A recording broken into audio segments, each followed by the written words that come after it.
Woo! Good morning.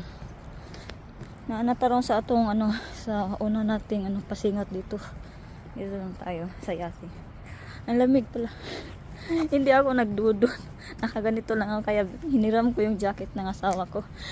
Buti na lang hinatid niya ako ngayon. 8 degree lang ngayon dito sa lake. Pag nandun sa bahay, akala ko hindi masyado kaya lang 15 or kaya lang naman sa ganito eh. Ngayon pala 8. So unahin ko yung medyo malayo na yate. So kasi medyo mainit doon eh. Kaya labas yung araw kaso nga lang ang lamig.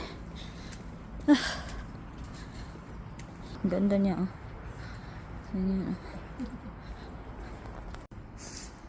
So totoo lang may sipon ako. Itong last week, tama nga ako, masama talaga pakiramdam ko last week. So Friday, nilagnat ako konti, tapos dito, tapos sakit sa ulo. Kaya ang sarap ngayon, malamig. Ang sarap huminga, inhale, exhale. Sarap sa ilong. Yes, may araw pa oh. Wow. Nakakover na ngayon mga lahat ng mga yate, mga maliit na bangka. Yeah, Lake Geneva.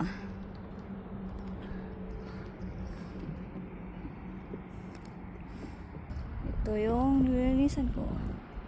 Diba? Ang laki. So, tapos na tayo sa isang boat. Yung yung pinakamalaki ang inuna ko kasi ito yung nabantang sa adlaw. So, ngadto na to sa ikaduha o ikatulo nga boat. Tapos na tayo sa ating unang client of the day. Magbabas tayo ngayon pa uwi, tapos mag lunch, then mamaya again pangalawang client ko ngayong araw mamaya pero sa countryside, dili sa lake. Bus, bili muna ako ng ticket.